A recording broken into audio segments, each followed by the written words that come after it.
taught that being accepted is safety, that approval means we're doing life right. Most people spend their entire lives trying to be liked by society, by family, by friends, by their partner, by people who don't even understand them. If you ever felt misunderstood, judged, or pressured to live a life that you know and you feel isn't yours, then this book may change your perspective, how you see people and how you see yourself. Welcome back to my channel, and if you're new here, hi, I'm Ayashi, and in this channel we talk about everything that's business, mindset, healthy relationships, and glow ups. As you may know, I love reading books. Books are everything in my life right now. Books are my best friends, and because of all the books I read, my life changed drastically, and now I'm not the same person I was 5 or 10 years ago, and I'm super proud of this version of myself, and it's all thanks to my books. So I would love to share my books and the knowledge of my books with you, and I'm thinking about making a new series. Let's say I will call it Ayashi Reads. So you can find that playlist here in my channel. I will read and I will review books for you.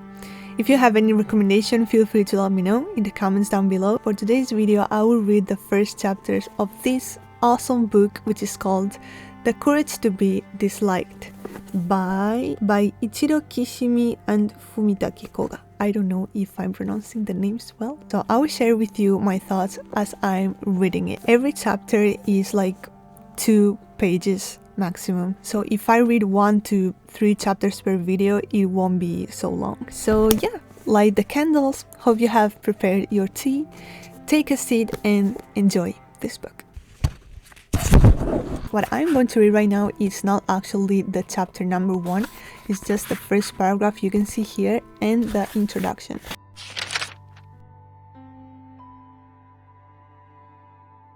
On the outskirts of the 1,000-year-old city lived a philosopher who taught that the world was simple and that happiness was within the reach of every man, instantly. A young man who was dissatisfied with life went to visit this philosopher to get to the heart of the matter. This youth found the world as a chaotic mass of contradictions, and in his anxious eyes, any notion of happiness was completely absurd. That guy actually reminds me a lot of myself. This book is basically a dialogue between the youth and the philosopher. So I don't want to mention every single time youth philosopher, but I will make a little pause between each. So I think that way it's understandable. Okay, so let me know if you like that style of reading or if you have another idea. I don't also want to make different voices for each one because I think it will be weird somehow. Okay, so introduction. We will start with Joth, with the man that comes to the philosopher to ask his questions, okay? So it will be Joth, philosopher, Joth, philosopher, Joth, philosopher. I want to ask you once again, you do believe that the world is in all ways a simple place? Yes, this word is astonishingly, a word that I don't even know what means. Okay, let's do that again. Yes, this word is astonishingly simple and life itself is too. So, is this your idealistic argument or it is a workable theory? What I mean is, are you saying that any issues you or I face in life are simple too? Yes, of course. Alright then. But let me explain why I have come to visit you today. Firstly, I want to debate this with you until I am satisfied, and then, if possible, I want to get you to retract this theory. Ha ha. The philosopher literally just says ha ha because the philosopher is just laughing about it like you know nothing about life, like because I have heard all about your reputation. The word is that there is an eccentric philosopher living here whose teachings and arguments are hard to ignore, namely that people can change, that the world is simple, and that everyone can be happy. That is the sort of thing that I have heard, but I find that view totally unacceptable, so I wanted to confirm things for myself. If I find anything you see completely off, I will point it out and then correct you. But will you find that annoying? No, I will welcome the opportunity.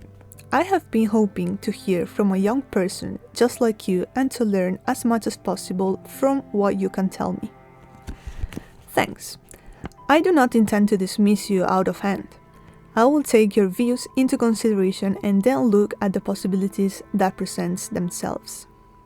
The world is simple and life is simple too. If there is anything in this thesis that might contain truth, it will be life from a child's point of view. Good point. Children do not have any obvious duties like paying taxes or going to work. They are protected by their parents and society and can spend days free from care. They can imagine a future that goes on forever and do whatever they want. They don't have to see grim reality. They are blindfolded. So, to them, the world must have a simple form. However, as a child matures to adulthood, the world reveals its true nature. Very shortly, the child will know how things really are and what he is really allowed to do. His opinion will alter and all he will see is impossibility. His romantic view will end and be replaced by cruel realism. I think that's something that happened to literally every one of us as we were getting old. So I can really feel that. I see. That is an interesting view. I'm changing the voice anyway when I'm reading the philosopher, but anyways, that's not all. Once grown up, the child will get entangled in all kinds of complicated relationships with people and have all kinds of responsibilities thrust upon him. That is how life will be, both at work and at home and in any role he assumes in public life. It goes without saying that he will become aware of the various issues in society that he couldn't understand as a child, including discrimination, war, and inequality, and he will not be able to ignore them. Am I wrong? It sounds fine to me. Please continue. So the philosopher is just listening right now. Well, if we were still living at a time when religion held sway, salvation might be an option because the teachings of the divine were everything to us. All we had to do was obey them and consequently have little to think about. But religion has lost its power and now there is no real believing God. That's true. With nothing to rely on, everyone is filled with anxiety and doubt. Everyone is living for themselves. That is how society is today, so please tell me, given these realities and in the light of what I have said, can you still say that the world is simple?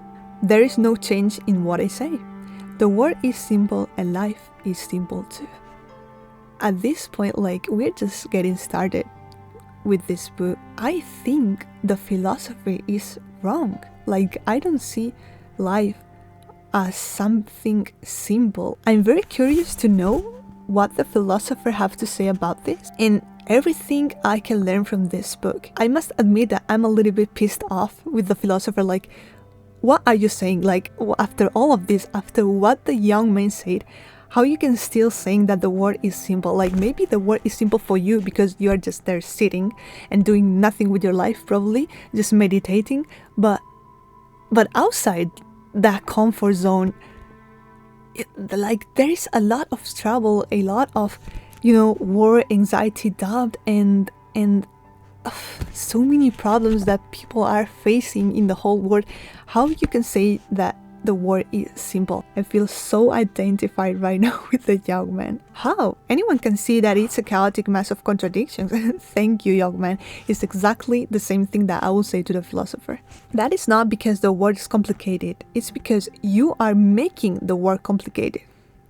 AM, It's actually pissing me off a little bit. None of us live in an objective world, but instead in a subjective world that we ourselves have given meaning to. The world you see is different from the one I see, and it's impossible to share your world with anyone else. Okay, so that philosopher right now is saying the same thing, that image that there are two people, like there's a number, a 6 or a 9 in the middle, and there are two people there, and the one of the right side see the number as 6 and the other one see the number as 9, and both are right because depending on which perspective you are looking at that number, it can be 6 or 9. So I think the philosopher is trying to say something like that, and he's right, of course. It depends a lot of everyone's perspective and experiences in life. You look rather young to me, but have you ever drunk well water that has just been drawn? Well water? It was a long time ago, but there was a well at my grandmother's house in the countryside. I remember enjoying the fresh, cold water drawn from that well on a hot summer's day. You may know this, but sorry, it's just so fun reading like this. But what water stays at pretty much the same temperature all year round, at about 18 degrees. That is an objective number. It stays the same to everyone who measures it. But when you drink the water in the summer, it seems cold, and when you drink the same water in the winter, it seems warm. Even though it's the same water at the same 18 degrees according to the thermometer, the way it seems depends on whether it's summer or winter. Didn't know that, honestly. So it's an illusion caused by the change in the environment. No, it's not an illusion. You see, to you, in that moment, the coolness or warmth of the well water is an undeniable fact. That's what it means to live in your subjective world. There is no escape from your own subjectivity. At the present, the world seems complicated and mysterious to you, but if you change, the world will appear more simple. The issue is not about how the world is, but about how you are. How I am. Right.